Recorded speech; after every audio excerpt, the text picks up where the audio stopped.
So hi everyone, once again welcome back to my channel. My name is doctor Shashi Kumar. तो आज के इस video में मैं आपको ये बताने वाला हूं कि हमारे पास नीट 2025 के लिए जो रिमेनिंग समय है उसमें हम अगर 45 डेज का अगर प्रोफ्यूज प्रिपरेशन कर रहे हैं तो वो प्रिपरेशन कैसे करेंगे कि आपका सिलेक्शन हो जाएगा। मैंने ऐसे बहुत सारे बच्चों को देखा है जो लास्ट के 30 दिन में भी भयंकर वाला पढ़ाई करके सिलेक्शन लेते हैं। लेकिन सबसे मोस्ट इंपॉर्टेंट चीज ये होता है कि अगर इस पॉइंट ऑफ टाइम पे आप सेलेक्टेड चीज पढ़ते हो, सेलेक्टेड क्वेश्चन प्रैक्टिस करते हो, एक प्रॉपर प्लानिंग के साथ पढ़ते हो तो आपका मैक्सिमम चांस होता है कि आपका सिलेक्शन वहां पे हो जाएगा। देखो, अगर आप मेरे से पूछोगे ना भैया आपने लास्ट के 45 डेज में क्या करा था, तो आपको सुन के बहुत हंसी लगेगा। देखो यार, मैंने क्या किया था, मैंने अपना सारा रिसोर्सेज छोड़ दिया था और रिसोर्सेज छोड़ने के बाद मैंने 3 किताब परचेज किया था जिसमें लिखा हुआ था 40 days NEET preparation, 40 days NEET preparation, physics, biology, chemistry. मैंने उसको परचेज कर लिया। उसको परचेज करने के बाद मैं ये करता था कि डे 1 से अपना तैयारी शुरू की। डे 1 में उसने जो भी चैप्टर बोला, उसने जो भी क्वेश्चन बोला, उस बुक में जो लिखा रहता था उसको मैं प्रैक्टिस करता था। डे 1 में जो मान लो कि लिविंग वर्ल्ड बायोलॉजी का चैप्टर उसने खुद दे रखा है, डे 1 में मोल कॉन्सेप्ट दे रखा है, डे 1 में फिजिक्स में कुछ काइनेमेटिक्स दे रखा है। मैंने क्या किया कि इस डे वाइज बुक्स को यूज किया, उसमें अपना नोट्स रिवीजन कर लेता था। रिवीजन करने के बाद सेम नोट्स का नोट्स में कुछ क्वेश्चन होता था उसको प्रैक्टिस कर लिया और सेम चैप्टर का क्वेश्चन उस बुक में भी दिया होता था। कुछ 20-30 क्वेश्चन होते थे, सिलेक्टेड क्वेश्चन, उसको प्रैक्टिस कर लेता था। अब इससे क्या हो रहा था ना कि हमारा डे वाइज रिवीजन भी हो रहा था चैप्टर्स का और प्लस हमको कॉन्फिडेंस भी आ रहा था और ये काम हम 4 से 5 घंटे में निपटा लेते थे। फिर जो रिमेनिंग समय होता था उसमें मैं अपना काम करता था। अब तुम हंसोगे इसलिए क्योंकि भैया आपने अपना सारा रिसोर्स को छोड़ के कुछ नया रिसोर्स परचेज कर लिया था। ये एक बहुत ही अलग चीज था जो मैंने किया था। चलो, ये चीज मुझे बहुत हेल्प भी करा, लेकिन मैं आपको क्या बता रहा हूं कि ये प्लानिंग आपको भी बनाना पड़ेगा, तभी जाके आप अपना प्रिपरेशन अच्छा कर पाओगे। तो ये सेम चीज आपको भी करना पड़ेगा कि लास्ट के 45 डेज को प्रॉपर सही तरीके से यूज करके एक प्लान्ड वे में काम करना पड़ेगा। अगर आप करते हो तो आपका सिलेक्शन सिक्योर हो जाएगा। तो मैंने क्या करा कि मैंने आपके लिए एक प्रॉपर प्लानर बनाया है। अभी हमारे पास ये मार्च का हो गया, ये अप्रैल का हो गया, मई में तो समय नहीं है, बट फिर भी 4 दिन कैसे यूज करना, हम एक प्रॉपर हर एक दिन में आपको क्या क्या पढ़ना है वो प्लानिंग मैंने बना लिया।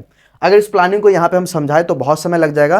तो मैंने क्या करा है कि एक सेमिनार ऑर्गेनाइज करा, वो भी एम्स के टॉपर्स के द्वारा, है ना। आपको एम्स के टॉपर्स आएंगे जो खुद बहुत अच्छा रैंक ला रखे हैं, वो आपको बताएंगे कि ये लास्ट के 45 डेज में कैसे पढ़ना है, क्या पढ़ना है, किन बातों का ध्यान रखना है, कैसे मार्क्स इंप्रूवमेंट करना है। अदरवाइज सब्जेक्ट वाइज भी स्ट्रेटेजी आपको बताएंगे क्या आपको फॉलो करना है। तो ये आपके लिए बहुत इंपॉर्टेंट सेमिनार हो जाता है। ये लाइफ चेंजिंग सेमिनार हो सकता है क्योंकि इसी के बाद ये सबसे लास्ट मोमेंट है। आप याद रखो, मैं आपके साथ स्टार्टिंग से हूं, डे 1 से लेके डे लास्ट तक मैं रहूंगा। मैं आपको हर एक पॉइंट पे ऑनेस्टली गाइड किया हूं। मैं आपको हर एक चीज बताने की कोशिश किया हूं जो एक स्टूडेंट को चाहिए होता है, वो भी फ्री ऑफ कॉस्ट। हम आपको गाइड करेंगे अभी से लेके लास्ट तक भी। तो ये लास्ट का 45 डेज है, हम एक free of cost seminar arrange कर रहे हैं जहां पे आपको आना है। रजिस्टर करने के लिए कुछ नहीं करना है, आपको दी एप्रन बॉय का ऑफिशियल टेलीग्राम जाके ज्वाइन करना। ऑफिशियल लिंक मैं आपको डिस्क्रिप्शन में दे दूंगा। इस वाले सेमिनार को अगर आप अटेंड करते हो तो सबसे पहले चीज आपको प्रॉपर एक शेड्यूल मिल रहा होगा जो कि लास्ट के समय में हम आपको देने वाले हैं। इसको फॉलो करोगे, एक पीडीएफ आपको मिल जाएगा और साथ ही में आपको एम्स के मेंटर्स के द्वारा एक गाइडेंस सेशन मिल रहा होगा।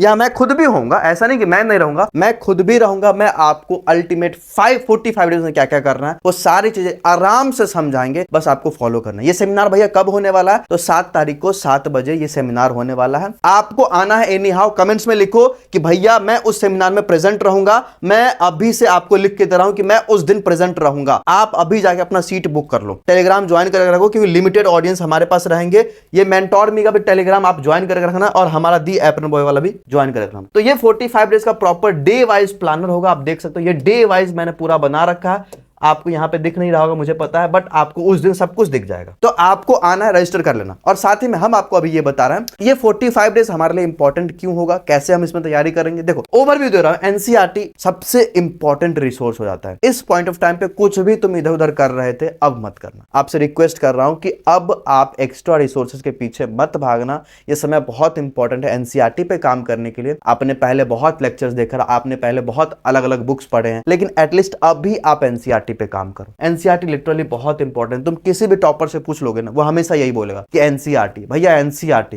क्योंकि देखो ना, अगर तुम बायोलॉजी का ही बात करोगे ना 360 नंबर एनसीईआरटी से आ रहा है, तुम अगर उसको छोड़ दोगे तो कैसे स्कोर कर पाओगे। तो आपने आज से पहले जो भी रिसोर्स पढ़ा था ठीक है, आपने लर्निंग पे काम करा ठीक है, लेकिन अभी आप अपने आप पे फोकस करो, एनसीईआरटी पे जितना कर सकते हो एनसीईआरटी पे काम करो। दूसरा पॉइंट मैं आपको क्या बता रहा हूं कि आपने अभी से पहले एक्स्ट्रा जो भी क्वेश्चन बैंक बनाया होगा, ठीक है बनाया, आप उसको रिवीजन करने के लिए यूज करो। लेकिन अगर आपने पीवाईक्यूज नहीं बनाया है तो बहुत बड़ी गलती कर रहे हो। इस पॉइंट ऑफ टाइम पे सबसे मोस्ट इंपॉर्टेंट था पीवाईक्यूज बनाना, क्योंकि देखो ना 80% क्वेश्चन जो होता है ना पीवाईक्यूज का रिपीट होते हैं नीट में। अब आप बोलोगे भैया डायरेक्ट रिपीट होता है, नहीं डायरेक्ट रिपीट नहीं होता है। रिपीट कैसे होता है, सेम कॉन्सेप्ट आता है, सेम कॉन्सेप्ट। मान लो इस बार उसने मैच द कॉलम पूछा था, तो हो सकता है नेक्स्ट टाइम वो स्टेटमेंट बनाएगा या फिर डायग्रामेटिक पूछ लेगा, वन वर्ड पूछ लेगा, तो कॉन्सेप्ट रिपीट होता है। तो इस पॉइंट पर तुम्हें करना कि मैं फिर से बता रहा हूं, चैप्टर को रिवाइज कर लेना, रिवाइज करने के बाद प्रीवियस क्वेश्चन सॉल्व करना, फिर उसका एक्सप्लेनेशन पढ़ना, अब उसको एनसीईआरटी में टैग करना, उसके इर्द गिर्द और क्या क्या पॉइंट पूछ सकता है, बस ये आपको करना। अभी आपके पास यही करने का समय है, अगर आपको टॉपर बनना है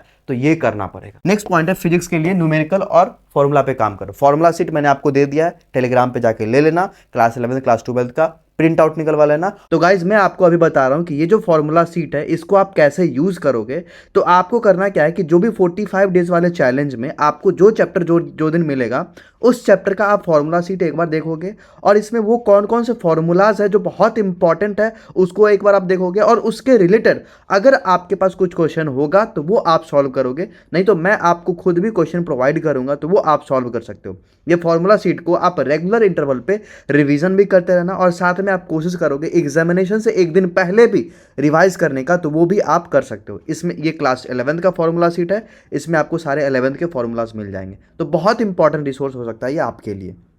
और दूसरा चीज, अगर लोग आपको बोलते हैं कि एनसीईआरटी पढ़ो, ये पढ़ो फिजिक्स के लिए, तो अभी मत करो, क्योंकि अभी हमारे पास समय नहीं है एनसीईआरटी पढ़ने का। अभी आप फिजिक्स का क्वेश्चन पे काम करो, क्योंकि देखो 2-4 क्वेश्चन होंगे फिजिक्स में, मान के चलो थ्योरी वाला आता है, उसके लिए तो ऐसा नहीं कि तुम पूरा एनसीईआरटी दोबारा से पढ़ने लगोगे, ऐसा नहीं है। तुम्हें उसके लिए बस नॉर्मल सा अगर कॉन्सेप्ट सीखे हो ना तो सॉल्व करके आ जाओगे, नहीं भी सॉल्व होगा ना तो कोई बात नहीं भैया, 35 क्वेश्चन बना के आ जाओगे, 40 क्वेश्चन बना के आ जाओगे ना, सिलेक्शन हो जाएगा फिजिक्स में। तो आपको उस 40 क्वेश्चन पे काम करना है, और उस 40 के लिए तुम्हें न्यूमेरिकल सॉल्व करना आना चाहिए, स्टेटमेंट नहीं। ये मैं बता रहा हूं, मैंने पिछले साल भी बच्चों को बताया है। अगर मान लो 2 स्टेटमेंट बेस्ड क्वेश्चन तुमसे नहीं भी बनता है तो उससे कुछ नहीं होने वाला है, लेकिन अगर वो 40 क्वेश्चन जो न्यूमेरिकल होता है वो नहीं बने, तो इसलिए न्यूमेरिकल प्रैक्टिस पे काम करो। एटलीस्ट 40-50 न्यूमेरिकल भी हर चैप्टर से सॉल्व करने की कोशिश करो, ठीक है। मॉक टेस्ट देते हो, वीकली आपको 2 मॉक टेस्ट देना है और उसका प्रॉपर एनालिसिस करना है। ये 45 डेज में ना प्रॉपर प्लानिंग, फिर से बता रहा हूं, मैंने बना दिया है। अगर तुम्हें चाहिए तो सेशन में आ जाना, मिल जाएगा, और नहीं तो खुद भी बना सकते हो। अगर खुद में वो गट्स है कि तुम पूरे 45 डेज को प्लान कर लो अभी और उसको फॉलो करोगे, मैं आपको फिर से बता रहा हूं वो 45 डेज तक मैं आपके साथ रहूंगा, टारगेट से लेके क्वेश्चन प्रैक्टिस हर एक चीज करवा दूंगा। फिर नेक्स्ट आपको बता रहा हूं एक प्रॉपर शेड्यूल के साथ आपको काम करना पड़ेगा। वीकली जब मॉक टेस्ट दोगे तो मॉक टेस्ट का प्रॉपर एनालिसिस भी करना जरूरी है, उसी से आप अपना वीकनेस ढूंढोगे और उसी के बाद उस पर काम करोगे। ये 45 डेज एक चैलेंज की तरह होगा, आपको इसको एक्सेप्ट करना पड़ेगा। ये डू और डाई वाला चैलेंज है, ये नॉर्मल वाला चैलेंज नहीं है। ये 45 डेज आपको काम करना पड़ेगा, वो वाला चैलेंज। कमेंट्स में लिखो कि भैया मैं आ रहा हूं, मैं 45 डेज वाला सीरीज में ज्वाइन करना चाहता हूं, टेलीग्राम ज्वाइन कर लो और आ जाओ मेरे साथ। ये 45 डेज में सिलेक्शन लेके रहेंगे, ठीक है। बाकी अगर चैनल को सब्सक्राइब नहीं किया तो अभी के अभी सब्सक्राइब कर लो, ठीक है। All the best.